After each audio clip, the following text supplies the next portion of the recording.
केंद्रीय मंत्री ज्योतिरादित्य सिंधिया के ग्वालियर दौरे के खिलाफ मध्य प्रदेश हाईकोर्ट की मुख्य बेंच जबलपुर में एक जनहित याचिका दायर की गई है, जिसमें कोरोना संक्रमण की तीसरी लहर का हवाला देकर यात्रा रोकने की मांग की गई।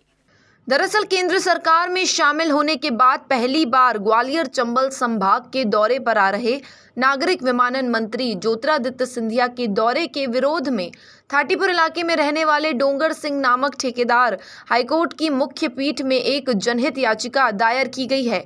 याचिका में कहा गया कि कोरोना गाइडलाइन का इस दौरे के दौरान जमकर उल्लंघन किया जाएगा।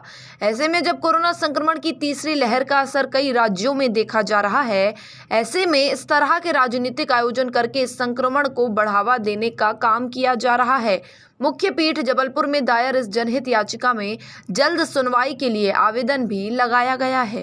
ये कोविड-19 को लेकर लगाई गई है, क्योंकि कोविड-19 की जो गाइडलाइन है स्टेट गवर्नमेंट और सेंट्रल गवर्नमेंट के द्वारा जो गाइडलाइन बनाई गई है कि कोई भी पॉलिटिकल फंक्शन नहीं होगा, कहीं भी गैदरिंग नहीं होगी और कोविड-19 की जो गाइडलाइन है उसका पालन किया जाएगा।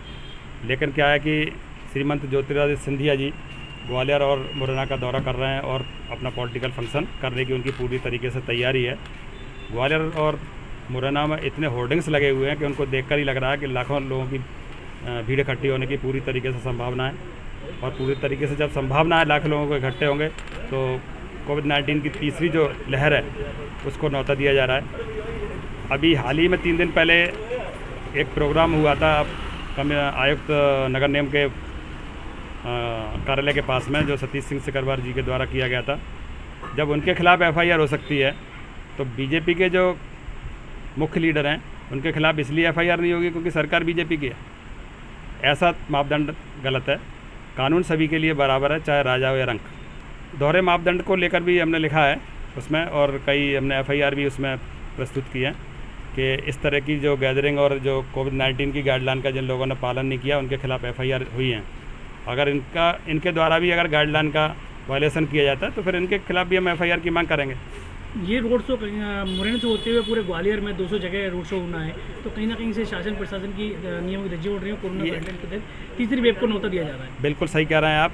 शासन प्रशासन इस वक्त पूरी तरीके से बीजेपी के राजनेताओं के सामने अपंग है और किसी भी तरह की कोई कार्रवाई नहीं कर पा रहा उनके खिलाफ। और ये कार्रवाई करने के लिए ही कार्रवाई नहीं हो रही है, इसी से मजबूर होकर पिटिशनर डोंगर सिंह के द्वारा PIL प्रस्तुत की गई है जबलपुर हाईकोर्ट में। और हमें पूरी उम्मीद है कि न्यायालय से पूरी तरीके से आम जनता के हित में न्याय होगा और इसको जो पॉलिटिकल फंक्शन होने जा रहा है उसको रोका जाएगा। जबलपुर में ही आपने क्यों PIL लगाई? जबलपुर में एक्चुअल में क्या है कि कोविड-19 का जो जुडिक्शन है वो CJ साहब ने रखा है अपने पास, तो इसलिए जबलपुर में उसको पिटीशन को फाइल किया गया। पूरी पिटीशन में कितने लोगों को पार्टी बनाया गया? पूरी पिटीशन में मध्य प्रदेश के समस्त जो अथॉरिटियाँ हैं और जितने भी बड़े अधिकारी हैं सभी को पार्टी बनाया गया है, ग्वालियर और मुरैना के कलेक्टर के सहित।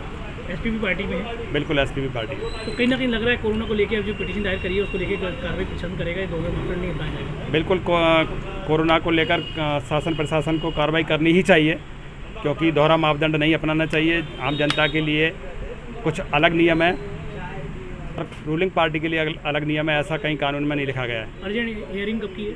अर्जेंट हियरिंग हमने फाइल कर दी है। रजिस्ट्रार साहब को एक अलग से सेपरेटली आवेदन दिया गया है कि हम कल ही अगर इसकी हियरिंग हो जाती है तो उसके लिए प्रयासरत हैं। अगर कल हियरिंग हो जाती है तो हम उम्मीद कर सकते हैं कि आम जनता के हित में कोई ना कोई फैसला जबलपुर बेंच के द्वारा किया जाएगा। दरबार में भी जो की जा रही है जहाँ पर, लेकिन वो पार्टी का प्रॉब्लम आ रहा है कि कानून और प्रशासन भी इस वक्त ऐसी स्थिति में काम कर रहा है कि जिसकी रूलिंग पार्टी है उसके खिलाफ कार्रवाई करने के लिए कहीं ना कहीं शासन प्रशासन डरता है और बाकी के लोगों के खिलाफ कार्रवाई करने के लिए तत्पर रहता है शासन प्रशासन। तो इससे ये जो दोहरा मापदंड पैदा हो रहा है इसके खिलाफ भी क्या है कि कोर्ट को कोई ना कोई निर्देश करना चाहिए। गौरतलब है कि केंद्रीय नागरिक विमानन मंत्री ज्योतिरादित्य सिंधिया 3 दिवसीय दौरे पर बुधवार को ग्वालियर पहुंच रहे हैं। उनके ग्वालियर के अलावा मुरैना में भी कार्यक्रम आयोजित किए गए हैं, जिसमें बड़ी संख्या में भीड़ उमड़ने के कयास लगाए जा रहे हैं। ग्वालियर से सोमेश शर्मा की रिपोर्ट।